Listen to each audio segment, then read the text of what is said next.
گھر تین چیزوں کا مقام ہے، عبادت کا مقام ہے، تربیت کا مقام ہے اور ریاضت کا مقام ہے۔ عبادت یعنی بندگی، گھر کا ماحول ایسا ہو کہ سب ایک دوسرے کے لیے مددگار ہوں بندگی پروردگار میں، اللہ کے راستے پر آگے بڑھنے میں۔ دوسرا تربیت کا مقام ہے، سب سے بنیادی ترین تربیت گھر ہی سے ہے۔ اس کے بعد مرحلہ آتا ہے اسکول کا، امام بارگاہ کا اور ٹیچرز کا، لیکن سب سے پہلا جو فریضہ بنتا ہے وہ گھر کا بنتا ہے فریضہ۔ اور انسان اس طرح سے اب بری ذمہ نہیں ہو سکتا، اپنے آپ کو نہیں کہلوا سکتا کہ جناب ماحول ایسا تھا، یا مدرسہ اچھا نہیں تھا، یا ٹیچرز اچھے نہیں تھے، یا امام بارگاہ میں فلاں ایکٹیویٹیز نہیں ہو رہی تھی، لہٰذا دیکھو بچے اس طرح سے ہو گئے۔ وہ سب بھی اپنے مقام پر ضروری ہے، لیکن جو سب سے پہلی ذمہ داری ہے وہ گھر کی ذمہ داری ہے۔ تو گھر عبادت کا مقام ہے، تربیت کا مقام ہے اور ریاضت کا مقام ہے۔ ریاضت کیسے کہتے ہیں؟ ریاضت کہتے ہیں ایک زحمت اٹھانا، صبر کرنا، شاید کسی تکلیف کو برداشت کرنا اللہ سبحانہ و تعالیٰ کے قرب کی خاطر۔ گھر اس کا بھی مقام ہے۔ مل کے صلوات بھیجیں، میں تھوڑی سی اس کی وضاحت کرتا ہوں۔ اللہم صلی علی محمد وعلی محمد۔ ایک اسٹیٹسٹکس ایک جگہ میں دیکھ رہا تھا، جو دنیا میں سب سے زیادہ ٹریڈ ہوتی ہے وہ ویپنز کی ہوتی ہے۔ ویپنز کی جو ٹریڈ ہے وہ دنیا میں سب سے زیادہ ہے، یعنی اس کے جو ان بلینز آف ڈالرز اور ٹریلینز آف ڈالرز، ویپن کی ٹریڈ دنیا میں سب سے زیادہ ہے، خرید و فروخت۔ دوسرا ہے ڈرگز، دوسرے نمبر پر جو ڈرگز کا لین دین ہے وہ سیکنڈ نمبر پر ہے۔ تھرڈ نمبر پر لکھا ہوا تھا خاتون اور بچے، یعنی اس میں ویمن ٹریفکنگ اور کڈز ٹریفکنگ بھی آتی ہے، اور ساتھ میں خاتون کو چاہے وہ کلبز ہوں چاہے وہ پبز ہوں، یعنی بطور پروڈکٹ اس کے لیے خرید و فروخت یا لین دین، وہ تیسرے نمبر پہ نعوذ باللہ من ذالک دنیا میں۔ پھر اس کے بعد انرجی آئٹمز ہیں، آئل، گیس، اور پھر ففتھ نمبر پر تھا ٹورزم۔ تو اس وقت کا جو معاشرے کی بربادی ہے وہ اس طرف جا رہی ہے۔ اچھا، ہم اور آپ کو کیا خیال کرنا ہے؟ جو میں بات عرض کر رہا تھا کہ گھر ریاضت کا مقام بھی ہے، یعنی صبر کا مقام بھی ہے یہی گھر، چاہے مرد ہو یا عورت ہو۔ حدیث ہے ایک بڑی لطیف، فرمایا سرکار ختمی مرتبہ احمد مجتبیٰ محمد مصطفیٰ صلی اللہ علیہ وآلہ وسلم، تھوڑا سا آپ سمٹ کے بھی بیٹھ جائیے گا، مومنین بہت سے آ رہے ہیں تاکہ زیادہ سے زیادہ مومنین یہیں اسی ہال میں شامل ہو جائیں۔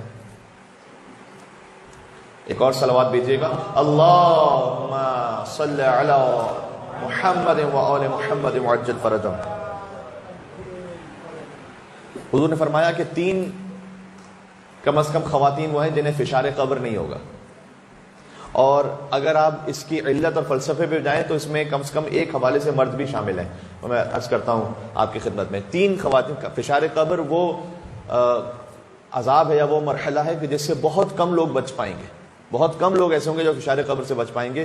ان میں فرمایا ایک خاتون وہ ہے کہ امرأۃ صبرت علی سوء خلق زوجہا، وہ خاتون کے جو اپنے شوہر کی بد اخلاقی پر صبر کر لے، اللہ سبحانہ و تعالیٰ اسے قبر کے فشار سے محفوظ کر دے گا۔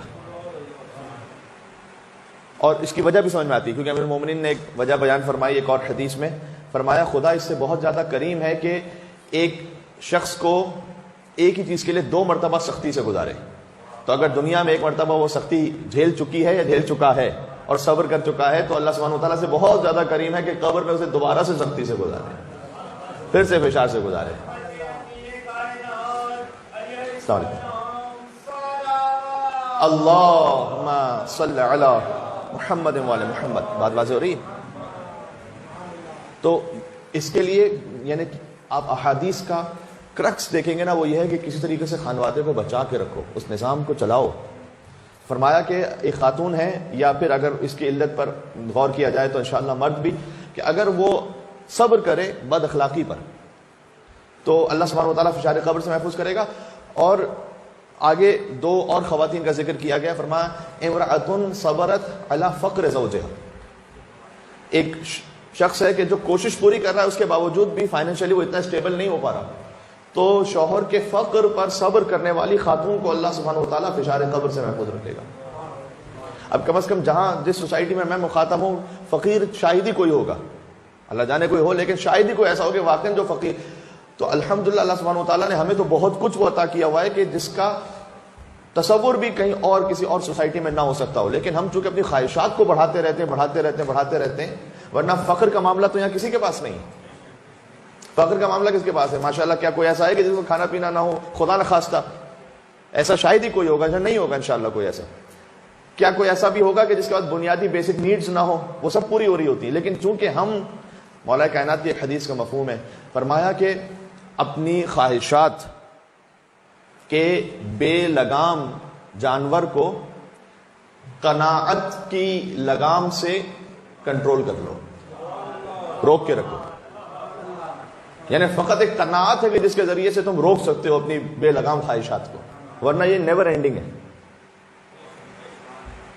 آج ہمیں اس قسم کے برتن چاہیے، وہ برانڈ کے چاہیے، اس برانڈ کا جو ہے نا وہ صوفہ چاہیے، اس برانڈ کے ڈریس چاہیے، اس برانڈ کی، یہ تو کبھی بھی اس برانڈ کے وہیکل چاہیے، پھر اس برانڈ کا جو ہے موبائل چاہیے، پھر اس برانڈ، پھر وہاں ٹریولنگ ہمیں کرنی ہے تو وہ ٹورزم کرنا ہے، تو وہ میری دوست تھی تو وہ یہاں گئی تھی، وہ میرا دوست تھا تو وہ فیملی اس کی ماں، یہ تو کبھی نہ ختم ہونے والا سلسلہ ہے۔ تو حضور نے فرمایا کہ حتیٰ اگر کوئی خاتون اپنے شوہر کے فقر پر، اس کا یہ مطلب نہیں ہے کہ وہ شوہر جان بوجھ کے فقیر رہے گا، وہ کوشش کرنا اس کی ذمہ داری ہے، لیکن وہ اس پر صبر کر لے، اللہ سبحانہ وتعالیٰ فشار قبر سے محفوظ رکھے گا۔ میں خانوادے کی بات کر رہا ہوں، ریاضت کی جو بات کر رہا ہوں، ریاضت کیا ہے؟ یہی تمرین ہے، یہی صبر ہے۔ اگر کہیں کوئی معاملہ ہو بھی جاتا ہے تو میری آپ سے درخواست ہے کہ آپ اس وقت کم از کم صبر کر لیں اور بعد میں اس بات کو سمجھائیں، ٹیمپر اور ہائی نہ کریں، اس لیے کہ جب دو افراد ایک دوسرے کے ساتھ غصے میں ہوں تو مولا علیہ السلام نے ارشاد فرمایا ہے کہ غصہ شیطان کا حربہ ہے جس کا اختتام ندامت پر ہے۔